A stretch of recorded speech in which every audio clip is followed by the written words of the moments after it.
മനുഷ്യരുടെ ചോദ്യങ്ങൾ എപ്പോഴും ഉത്തരം അറിയാൻ വേണ്ടിയിട്ടുള്ളതല്ല. നമ്മൾ ഉയർച്ച കാണാൻ താല്പര്യമില്ലാത്ത ഒരാൾക്കാർ നമ്മളോട് സുഖമാണെന്ന് ചോദിച്ചു കഴിഞ്ഞാൽ അവരോട് നമ്മൾ കുറച്ച് പൊളിറ്റിക്കലായിട്ട് ആൻസർ പറയണം. കാരണം അവർ വരുന്നതിനെന്ന് വെച്ചാൽ നമുക്ക് യഥാർത്ഥത്തിൽ സുഖമാണോ എന്നറിയാൻ വേണ്ടിയിട്ടല്ല, അവർ നമ്മൾ ആ പണ്ടത്തെ നിലവാരത്തിൽ തന്നെയാണോ ജീവിക്കുന്നത് എന്നറിയാൻ വേണ്ടിയിട്ടാണ്. കൂടുതൽ ക്വസ്റ്റ്യൻ ചോദിച്ച് ആ കാര്യങ്ങൾ അറിയാൻ വേണ്ടി നമ്മൾ സമ്മതിക്കരുത്. പിന്നെ ചില ആൾക്കാരുണ്ട്, നിന്റെ ജോലി എന്താണെന്ന് ചോദിക്കും. നിന്റെ ജോലി എന്താണെന്ന് ചോദിച്ചു കഴിഞ്ഞാൽ ഒരിക്കലും നിങ്ങളുടെ ജോലി അറിയാൻ വേണ്ടിയിട്ടല്ല, അത് നിങ്ങളെ എത്രമാത്രം റെസ്പെക്റ്റ് ചെയ്യണം, അല്ലെങ്കിൽ നിങ്ങളുടെ സാമ്പത്തിക സ്ഥിതി എത്രമാത്രം ഉണ്ട് എന്നുള്ള ഒരു വിവരം എടുക്കാനുള്ള ഒരു ചോദ്യമായിരിക്കും അത്.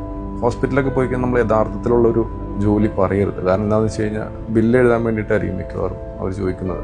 അതുപോലെ തന്നെ ഒരാളെ നമ്മുടെ അടുത്ത് വന്ന് ചോദിച്ചു കഴിഞ്ഞാൽ അവനല്ലെങ്കിൽ അവൾ എങ്ങനെയുണ്ടെന്ന് ചോദിച്ചു കഴിഞ്ഞാൽ നമ്മളൊരു കാരണവശാലും ആൻസർ പറയരുത്. കാരണം നമുക്കറിയാൻ പാടില്ല ഈ വരുന്ന വ്യക്തി അവനോ അവളായിട്ട് ബന്ധമുള്ള വ്യക്തിയാണോ നമുക്കറിയില്ല. നമ്മുടെ മനസ്സിലിരിപ്പ് അറിയാൻ വേണ്ടി അവർ ചോദിക്കുന്നൊരു ക്വസ്റ്റ്യൻ ആയിരിക്കും. നമ്മളോട് വന്ന് ചോദിക്കുകയാണ് എവിടെ പോയിരുന്നു എന്ന് ചോദിച്ചു കഴിഞ്ഞാൽ ശരിക്കും പറഞ്ഞാൽ അവർ നിങ്ങൾ എവിടെ പോയി എന്നറിയാൻ വേണ്ടിയിട്ടല്ല, നിങ്ങൾ എന്താണ് ചെയ്യുന്നത് എന്നറിയാൻ വേണ്ടിയിട്ട് ചോദിക്കുന്നതായിരിക്കും. അതുപോലെ ചില ആളുകൾ നമ്മളെന്തെങ്കിലും ഒരു കാര്യങ്ങളൊക്കെ ഇങ്ങനെ വീടുകളിലൊക്കെ എന്തെങ്കിലും പ്രശ്നം ഉണ്ടായി കഴിയുമ്പോൾ ചില ആൾക്കാർ പറയും നിങ്ങളെന്തോ എന്നോട് ആദ്യം പറയാത്തതെന്ന് ചോദിക്കും. അവരോട് ആദ്യം പറഞ്ഞു കഴിഞ്ഞാൽ ആ പ്രശ്നം അവിടെ വെച്ച് സോൾവ് ചെയ്യാൻ വേണ്ടിയിട്ടൊന്നുമല്ല. അതായത് അവർക്ക് അറിയണമായിരുന്നു, ആദ്യം ആ ഇൻഫർമേഷൻ അവരുടെ അടുത്തായിരുന്നു എത്തേണ്ടത് എന്നാണ് അവർ ഉദ്ദേശിക്കുന്നത്. പലപ്പോഴും നേരിട്ട് വയസ്സ് ചോദിക്കരുതെന്ന് പറയും. അപ്പോൾ അതിന് പകരമായിട്ട് കുട്ടിക്ക് എത്ര പ്രായമുണ്ടെന്ന് പറയും. അപ്പോൾ കുട്ടിക്ക് എത്ര പ്രായമുണ്ടെന്ന് ചോദിച്ചു കഴിഞ്ഞാൽ നമ്മുടെ ഏജും അവർക്ക് ഏകദേശം കണക്കാക്കാൻ പറ്റും.